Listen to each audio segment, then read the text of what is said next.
Bismillahirrahmanirrahim. Assalamualaikum warahmatullahi wabarakatuh. Halo teman-teman, bertemu lagi di pelajaran prakarya. Pada pertemuan ini, kita akan membahas mengenai produk kerajinan dari serat alam. Ya, seperti yang sudah kalian pelajari, serat alam itu berasal dari dua hal. Yang pertama, berasal dari serat tumbuhan dan juga serat hewan. Nah, kita bahas satu persatu ya, produknya apa saja sih dari serat-serat tersebut?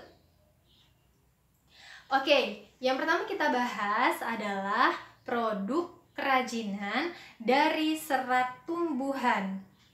Oke, coba direview lagi ya, serat tumbuhan itu bisa dari bagiannya apa saja ya?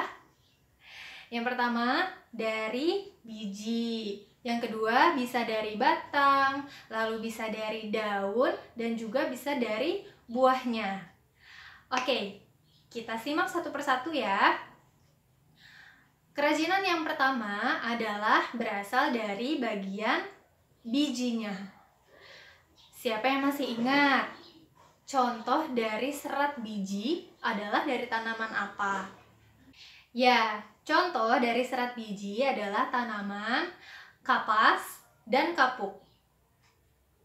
Oke, dalam kehidupan sehari-hari, mungkin kalian sudah sangat sering menemukan produk kerajinan atau sebuah produk yang berasal dari serat biji kapas terutama. Apa saja contohnya? Oke, sekarang yang dari kapuk. Masih ada tidak ya yang memiliki bantal kapuk? Biasanya bantal itu isinya dari busa ataupun dari dakron. Tapi sebetulnya pada zaman dahulu ya, atau mungkin masih ada sampai sekarang, bantal itu berisi kapuk.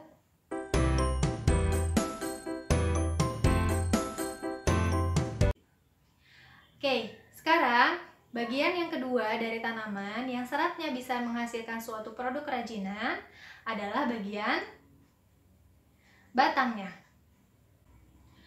Oke, contoh tanaman yang batangnya bisa digunakan untuk kerajinan adalah batang dari tanaman eceng gondok.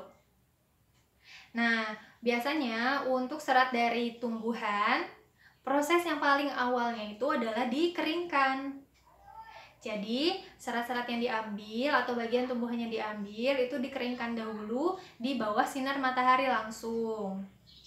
Setelah dikeringkan, dia akan menghasilkan warna khusus, terutama warna seperti coklat, lalu bisa digunakan atau diproduksi untuk menghasilkan sebuah kerajinan. Nah, berikut adalah contoh produk dari serat batang eceng gondok.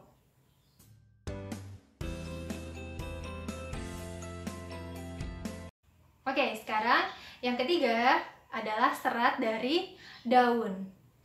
Contoh tanaman yang daunnya bisa digunakan sebagai bahan serat untuk membuat suatu produk kerajinan adalah tanaman pandan berduri. Apa bedanya ya dengan pandan yang biasa digunakan sebagai aroma ataupun pewarna? Pandan yang dimaksud di sini adalah pandan yang memiliki duri di pinggiran daunnya dan tekstur atau sifatnya itu cenderung lebih keras dibandingkan dengan pandan yang digunakan untuk masakan atau makanan. Oke, berikut contoh dari produk yang berasal dari daun pandan berduri.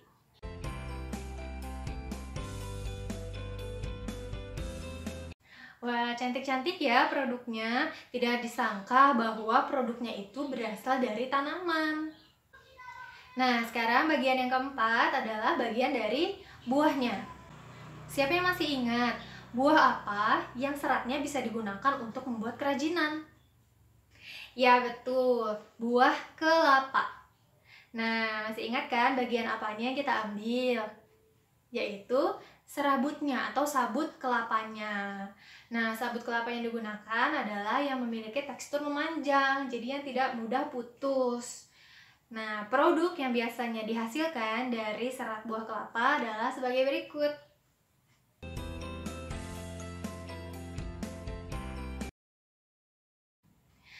Nah, sekarang beralih ke serat alam yang kedua, yaitu yang berasal dari hewan. Oke, hewan apa sih yang bisa menghasilkan serat?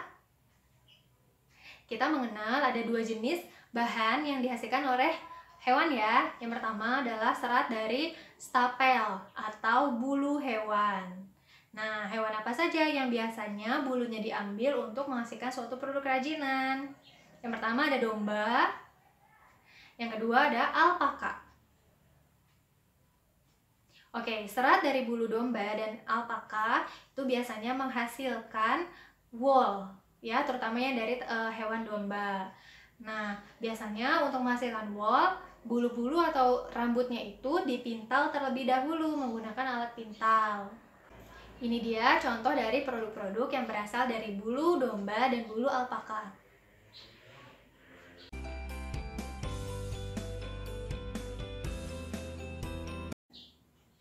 Oke, ada yang punya di rumah? Mungkin ketika musim dingin biasanya kita membutuhkan penghangat. Nah, salah satunya adalah menggunakan sweater. Biasanya sweater itu terbuat dari rajutan benang wol yang mungkin bisa jadi benang wol itu terbuat dari bulu domba.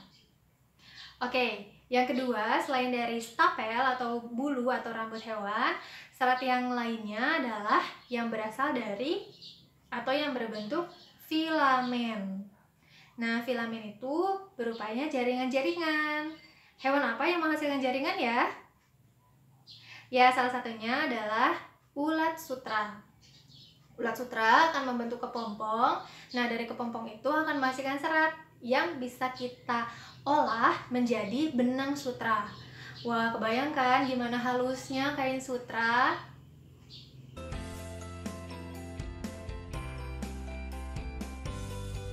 Oke, itu tadi semua produk-produk yang dihasilkan dari serat alam, yaitu dari tumbuhan dan juga hewan.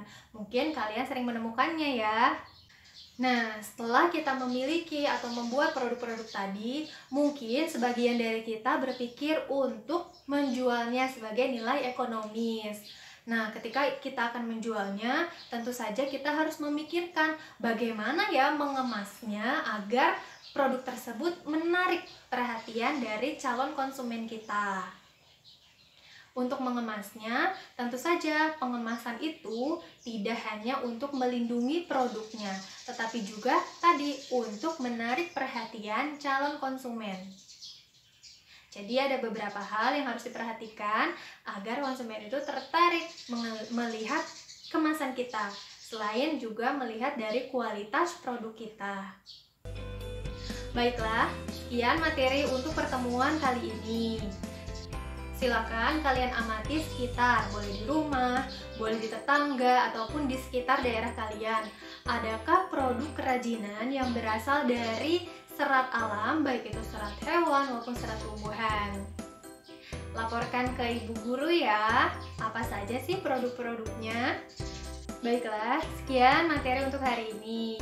Terima kasih atas perhatiannya. Jangan lupa untuk selalu bersyukur dengan keadaan sekitar ya.